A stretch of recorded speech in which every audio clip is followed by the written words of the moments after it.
أعوذ بالله من الشيطان الرجيم. بسم الله الرحمن الرحيم.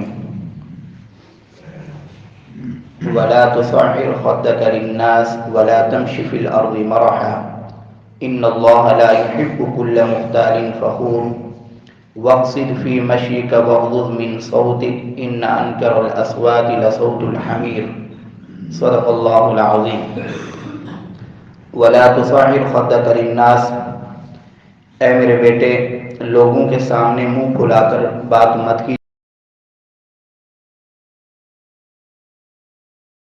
کیجیے گا. ولا تمش فی الارض مرحا، اور زمین میں اترا کر مت چلیے.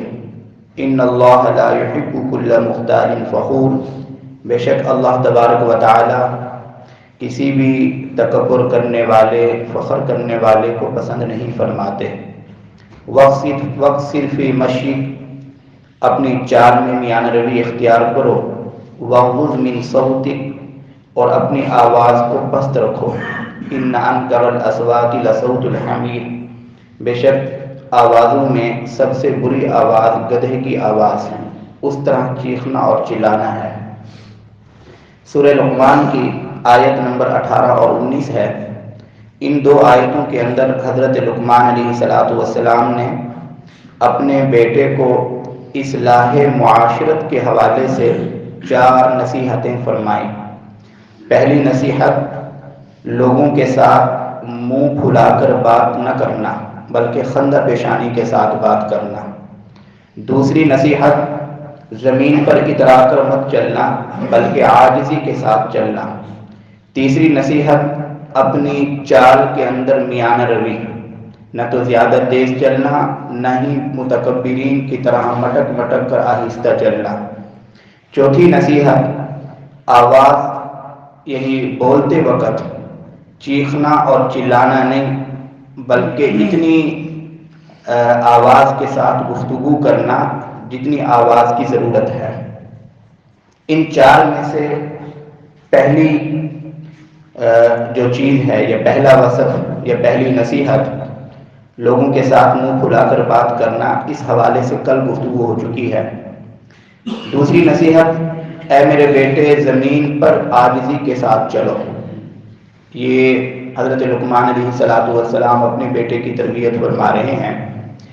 ظاہر ہے ہم سارا دن چلتے پھرتے ہیں، بازار کی طرف جانا ہوتا ہے، اپنے کام کاج کی طرف جانا ہوتا ہے، مسجد کی طرف جانا ہوتا ہے.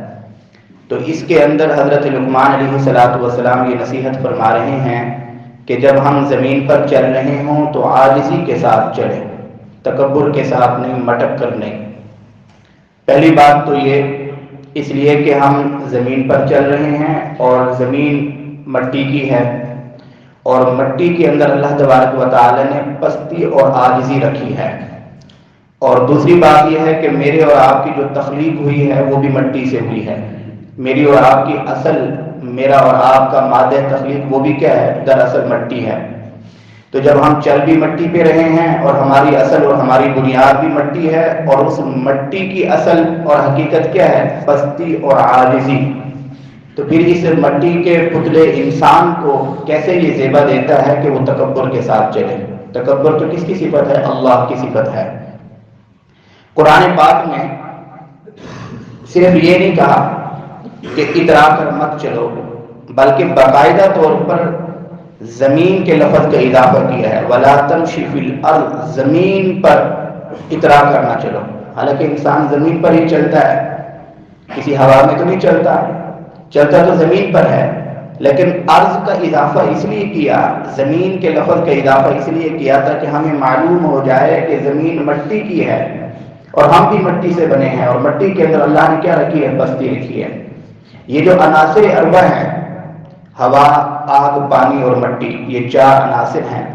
باقی 3 کے اندر اللہ نے پستی نہیں رکھی. ہوا کے اندر بھی پستی نہیں، بلکہ ہوا کے اندر تو کیا ہے؟ بلندی ہے اور حرکت ہے ہوا کے اندر. پانی کے اندر بھی، پانی بھی جوش مارتا ہے، بہتا ہے. اور پھر جو آگ ہے، آگ کے اندر بھی جوش ہوتا ہے، تعلی ہوتی ہے، آگ بھڑکتی ہے. ان تینوں چیزوں میں سے کسی کے اندر بھی پستی کا مادہ نہیں.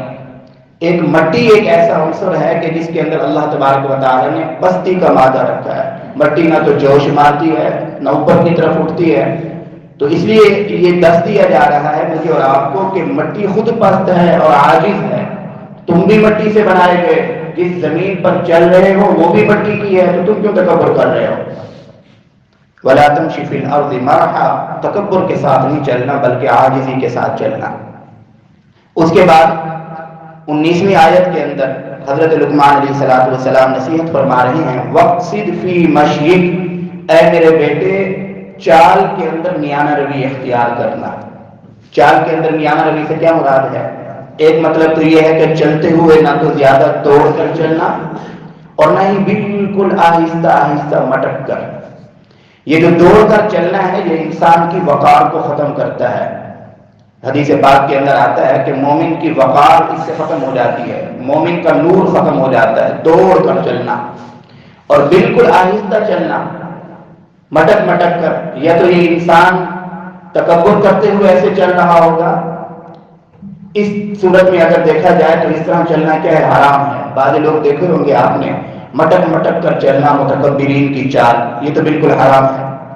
اور ایک اس لیے بھی منع ہے کہ بالکل آہستہ چلنا، اس کے اندر عورتوں کی چال کے ساتھ مشابہت ہے. عورتیں بالکل آہستہ چلتی ہیں، اس لیے شریعت نے منع کیا ہے کہ مردوں کی وضاحت الگ ہونی چاہیے، خواتین کی وضاحت الگ ہونی چاہیے. مردوں کو لباس کے اندر، چال کے اندر، گفتگو کے اندر عورتوں کے ساتھ مشابہت نہیں ہونی چاہیے.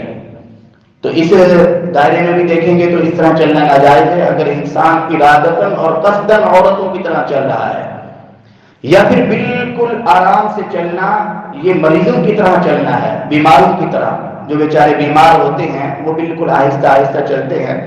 اگر صحت مند انسان بالکل آہستہ چل رہا ہے مریضوں کی طرح تو اس کے اندر ناشکری کا پہلو آتا ہے کہ اللہ نے تو اس کو صحت مند بنایا ہے تو اس کی چال کے اندر اس کی صحت کے آثار کو نظر نہیں آ رہے، یہ ناشکری ہو جائے گی. تینوں پہلو ہیں، متکبرین کی چال کے ساتھ مشابہت، عورتوں کی چال کے ساتھ مشابہت اور مریضوں کی چال کے ساتھ مشابہت. حالانکہ یہ مریض نہیں ہے، اس لیے کہا گیا کہ اپنی چال کے اندر میانہ روی اختیار کرو، نہ زیادہ دوڑ کر چلو نہ بالکل آہستہ چلو. حضرت عبداللہ بن مسعود رضی اللہ تعالیٰ عنہ سے روایت ہے کہ وہ فرماتے ہیں کہ نہ تو دوڑ کر چلو جیسا کہ یہود و نصارہ چلتے ہیں، اور نہ ہی بالکل آہستہ چلو، نہ دوڑ کر چلو جیسے یہودی چلتے ہیں، نہ بالکل آہستہ چلو جیسے کہ عیسائی چلتے ہیں.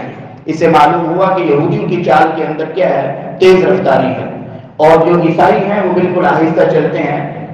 رسول اللہ صلی اللہ علیہ وسلم نے بالکل میانہ روی اعتدال کے ساتھ چلنا ہے. جب ہم آپ علیہ الصلوۃ والسلام کے شمائل کا ذکر کرتے ہیں یا پڑھتے ہیں آپ علیہ الصلوۃ والسلام کے اوصاف، تو رسول اللہ صلی اللہ علیہ وسلم کی چال کا بھی ذکر ہے کہ حضور کس طرح چلا کرتے تھے. آپ علیہ الصلوۃ والسلام کی چال نہ تو زیادہ تیز ہوتی تھی نہ بالکل آہستہ ہوتی تھی، قدرے تیزی ہوتی تھی. حدیث پاک کے اندر یہ الفاظ آتے ہیں کہ آپ علیہ الصلوۃ والسلام جب چل رہے ہوتے تھے گویا ایسا معلوم ہوتا تھا جیسے کسی بلندی سے نیچے اتر رہے ہیں. اس سے یہ مراد نہیں کہ آپ علیہ الصلوۃ والسلام دوڑ رہے ہیں، بلکہ قدرے تیزی، زیادہ تیزی مراد نہیں ہے. ایک تو اس کا مطلب یہ ہے وقصد فی مشیک، لیکن قرآن پاک کے الفاظ کے اندر مفہوم کا اور معنی کا ایک سمندر ہوتا ہے، جامعیت اور وسعت ہوتی ہے. دوسرا معنی یہ بھی ہے کہ اپنی زندگی کی جو چال ہے، آپ کی زندگی کی جو رفتار ہے یا چال ہے، اس کے اندر میانہ روی اختیار کرو، اعتدال پیدا کرو.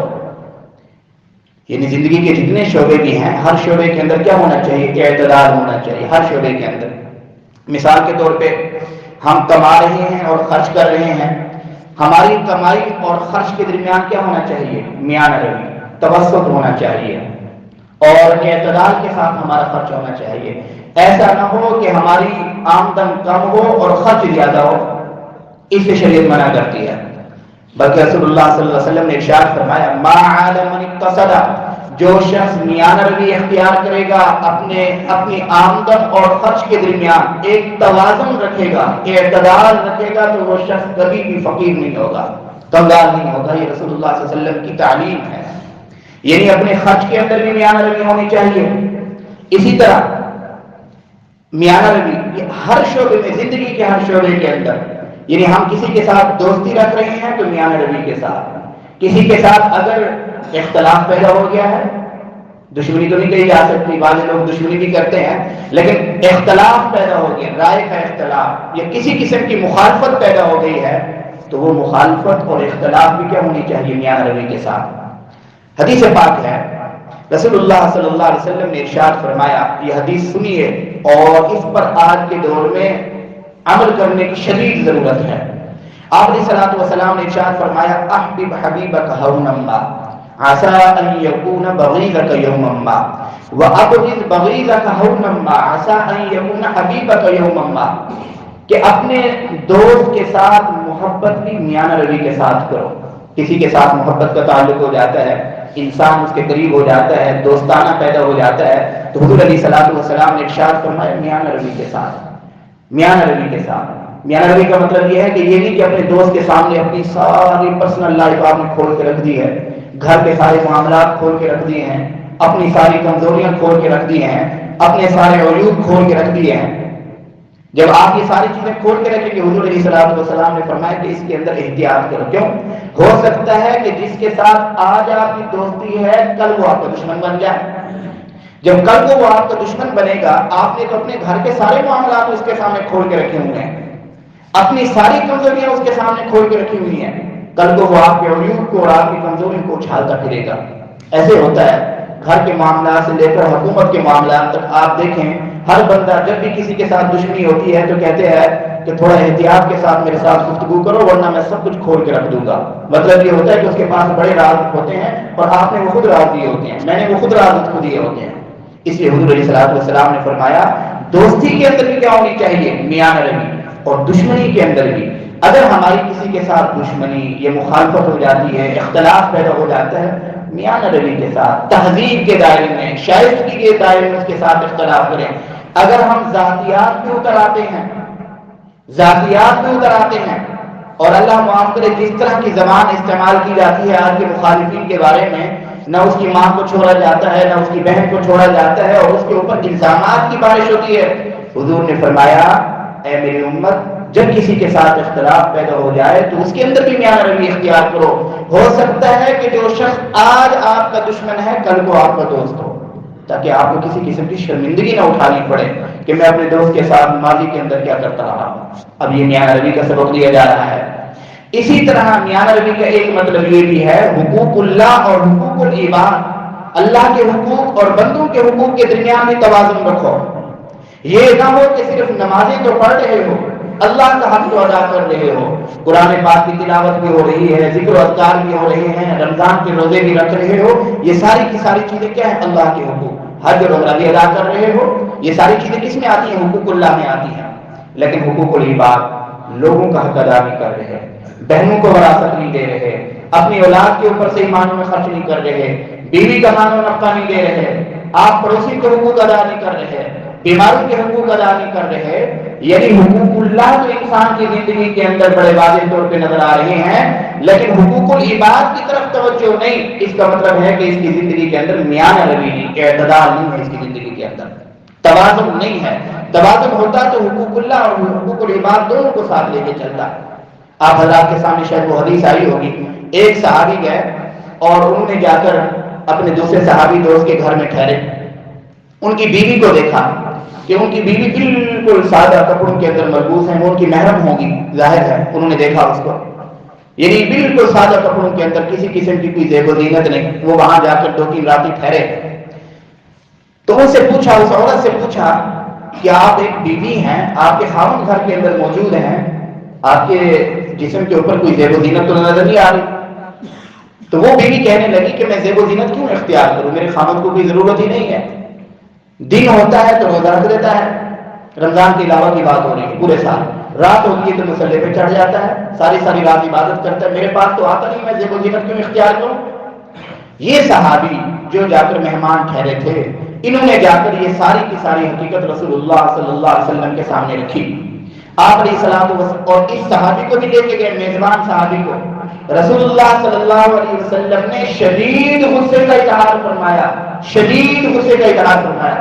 حضور علیہ السلام نے فرمایا کہ میں اللہ کا نبی ہوں، میں کبھی روزہ رکھتا ہوں، کبھی چھوڑ دیتا ہوں، میں رات کا ایک حصہ عبادت کرتا ہوں، دوسرا حصہ اپنی بیوی کے ساتھ گزارتا ہوں، مہمانوں کو وقت دیتا ہوں، اللہ کا نبی ہو کر میں بھی انسانوں کے حقوق کو پس کچھ نہیں ڈال رہا، لوگوں کے حقوق ادا کر رہا ہوں، اپنی جان کے حقوق ادا کر رہا ہوں، آرام کر رہا ہوں، بیوی کو وقت دے رہا ہوں، تو کسی امتی کے لیے کیسا جائز ہو سکتا ہے کہ وہ اللہ کے حق ادا کرتے ہوئے اپنی بیوی کے حق مارے، اپنے بچوں کے حق مارے؟